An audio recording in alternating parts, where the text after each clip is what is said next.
Mga kapamilya, in 4 minutes, malalaman natin ang napakalaking sorpresa at karangalan na ibinigay muli sa bansa ng international singing sensation na si Charisse.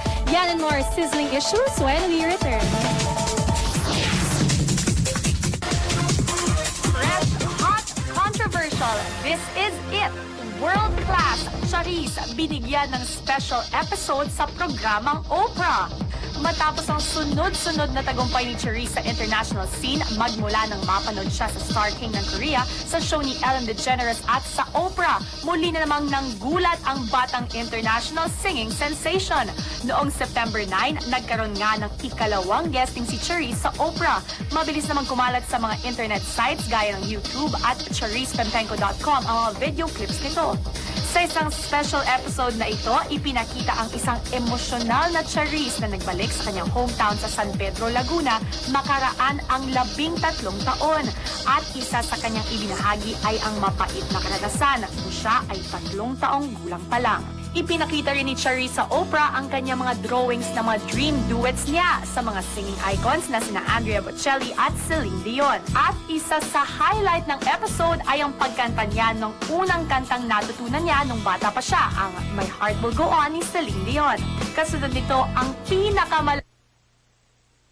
ngayon, ang live na paglabas sa screen ng idolo ni Charisse na si Celine Dion. Hi, Charisse. Hi, sweetheart. I have to tell you that I am speechless, and David Foster, you cannot even think about finding somebody even better than that to bring the best out of you. You have more talent than most people. Pero hindi pa natatapos dito ang sorpresa kay Charisse dahil may malaking revelasyon pa si Celine Dion. If I may, I would love to propose something. I would love to do something very special with you. Next week, I'm going to be singing at Madison Square Garden, and I would love to ask you to come and sing a duet with me. And we can sing together. Maybe we can sing Because You Loved Me, and maybe we can dedicate this song to your mother. So I hope you can travel and come in New York and meet with me.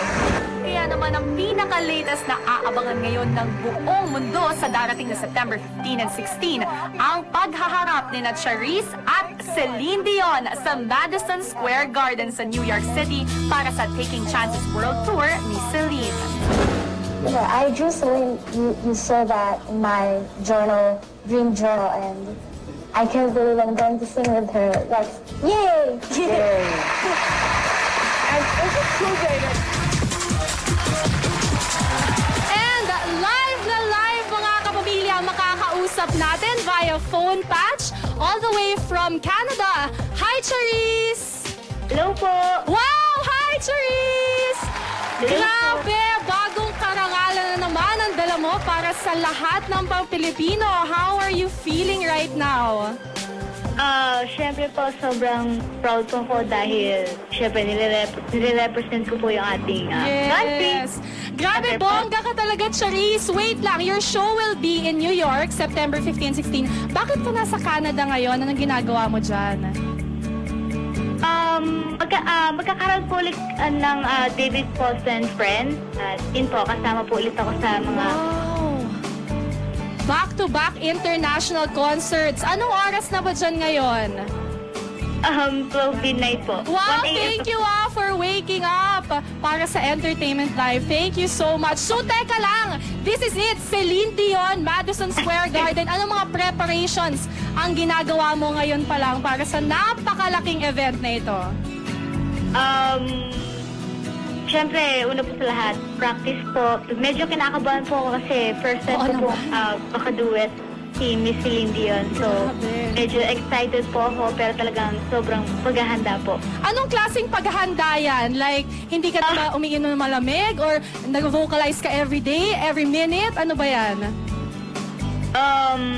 Siguro, kasi po ito pong concert na to dito sa Canada. Siguro ito na po yung magiging practice ko. Concert po ni Miss Celine. How about yung mga susutin mo? Ganyan, ready na ba lahat? Ready na po. Pati po yung song na kakantahin namin. Kasi, Anong kakantahin ninyong duet? Kantahin po namin yung Because You Love Me para daw po i-dedicate sa mom ko po. Oh my gosh, that's so sweet. Grabe, Charisse. Dream yan ng lahat siguro na singer sa buong mundo. At para sa'yo, matutupad yan. Sino ba ang mga gusto mong pasalamatan para sa napakalaking chance na ito? Siyempre po, una po sa lahat, gusto kong magpasalamat. Sa ABS-CBN, siyempre, maraming salamat, Miss Malu Santos, Miss Charo Santos, Star Records. Siyempre kay God, Diyos ko, siya po yung reason. Yes. And of course, sa gumagawa po ng visa ko, siyempre, ito ni Michael Gerfinkel. Of course, my mom! Lagi siyang nasa tabi ko. Yan. Dito po, basta po lahat ng mga tao na sumusuporta po sa akin. Yes! Thank you, Charisse! Lola ko po. Thank you so much at super good luck Thank dyan you. sa big concert yan. Bisitahin mo kami sa Entertainment Live pagbalik mo, okay? Thank you, Charisse! Thank you po. Eto naman mga kapamilya, merong iba pang news para sa atin si Luis.